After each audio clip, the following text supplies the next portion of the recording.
Welcome back to the details. Got Brett Taveau, longtime offensive coordinator and author of Unpacking Greatness, a Chiefs book you can find on Amazon. Brett, we wanted to go this week. There's been some talk about the receivers for the Chiefs. Hey, can they step up? Have they been stepping up? We're going to break down not just one, two plays this week. One Mecole Hardman, one Marquez Valdes-Scantling catch. Very important for the Chiefs win against the Raiders. No doubt, both of them. Here's a first down here in the first half. This is a concept that's called mesh. This is a concept you see all over Saturdays and Sundays if you watch football, and even Friday nights. But it is designed to beat man, but it's also good versus zone, what's called an all-weather concept. And you can see from the end zone angle there, a really, really good play by Mahomes to climb the pocket and change the arm angle. But we'll go back to the top here and kind of see. So the Chiefs are in a trip set here with Kelce isolated in a reduced split to the boundary. And as you got illustrated there, Jesse, Vegas is playing a two-deep zone here. And as I said, why this concept is designed really to be difficult for man coverage, given that you've got crossers and that are running close to each other and getting a natural rub. It's also good versus zone, and we're going to see it play out where space is created in the middle of the field here. So as you get right there, you got your two shallow crossers, and they're running anywhere probably from 5 to 6 yards. And as you can see there, that the spacing's not great. Usually if it's man coverage, you want those two to be really on top of each other so you create that traffic. But in zone, it really doesn't matter. And they're so good at understanding man and zone, I'm sure they realize the spacing wasn't that important here. Yeah, and just for the people out there, this is the mesh here, these two receivers going across. So again, you talked about a natural rub. If they're playing man-to-man, those guys kind of cross each other. It's hard to stick with both of them. But for zone, we can see it open things up too, as we'll see here in a couple seconds. For sure, yeah. So you've got MVS running what's called an OTB route, or over the ball route. He is going to hook up in the middle of the field over the ball, usually at a depth anywhere from 8 to 12 yards, kind of depending on where the space is. And here's where we talk about where it can be good against man or zone, because those guys lock onto the receivers after they run that mesh. Right. Yeah. As you got written out there, Jesse, the shallow crosses pull those linebackers out and creates that space in the middle of the field. As we see, Mahomes fits it in there, and we'll have an end zone view of this to kind of look at some of the details from this end of it as well. Yeah, and then we'll see here that the protection, we oftentimes forget about that, but Chandler Jones along with Crosby were causing a lot of problems in the first half when they, had a full tank of gas. I think their impact slowed down in the second half for a lot of different reasons. But as you can see, Kelce's going to chip and at least slow that initial pass rush down to give this time to develop.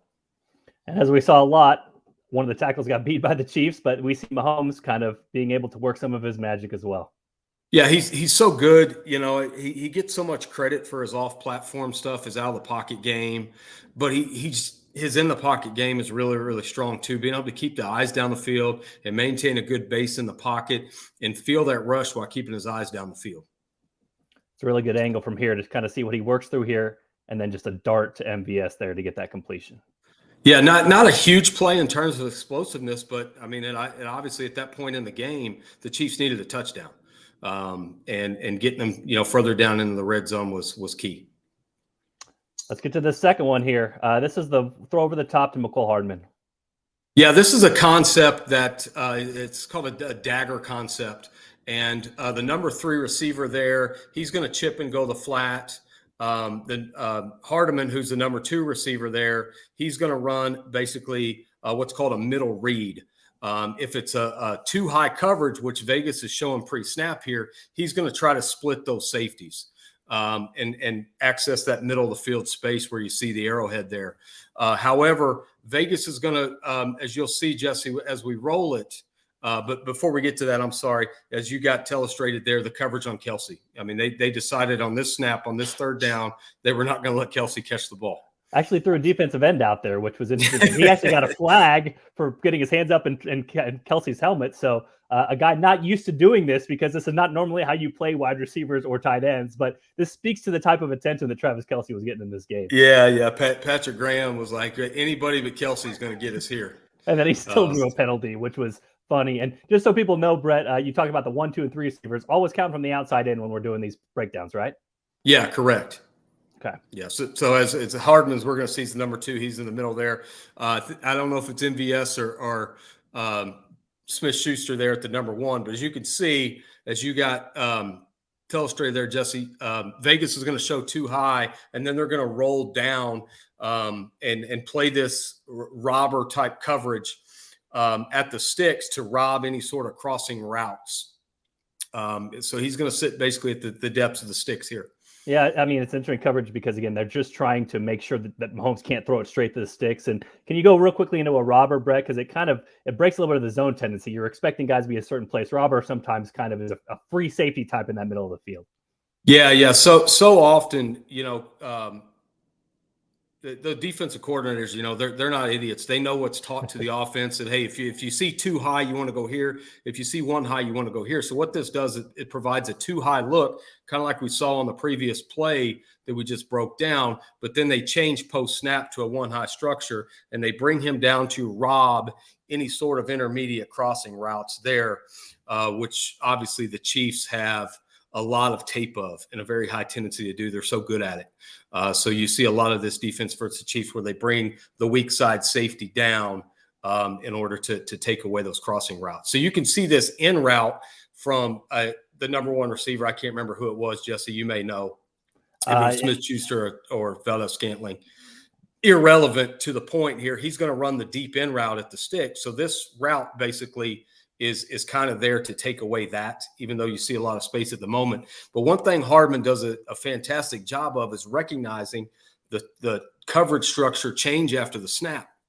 And now he sees 1 high. So instead of staying in between the hashes in the middle of the field where he would be if it was a 2 high, he now flattens that middle read route out and goes to space and runs away from man coverage.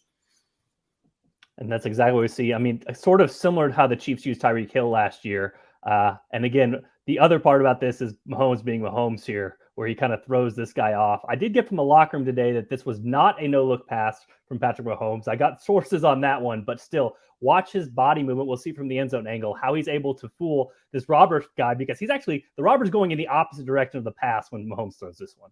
We'll see it right here. See, he goes toward the inside. And, to go back to Hardman, one of the reasons I think, Jesse, you and I said it on this play, we talked about, one of the biggest questions coming in the offseason was, can Hardman do some things that Hill did? He obviously wasn't going to be able to replace Tyreek Hill. Nobody can. But those types of routes where he is number 2 to the field and he's catching the ball outside the numbers on the opposite side, I mean, you got to be able to move to do that. So I think that was the big question. And like I said, a great job reading that space post snap. And go back to the protection too, Brett, here. The Chiefs are blocking 3 with about 6.5. So they're giving Mahomes some time. They obviously were influenced by how effective the Raiders were early in the game getting to Patrick Mahomes. Yeah, as you see, if you got written up there, you had Watson who chipped, and then he's going to release to the flat for a check down.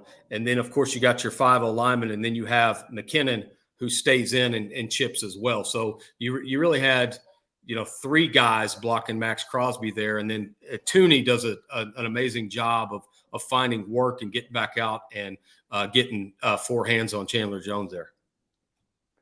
And so this is the perfect angle to see what Mahomes does here. Watch this robber, watch which way he goes and which way the ball goes.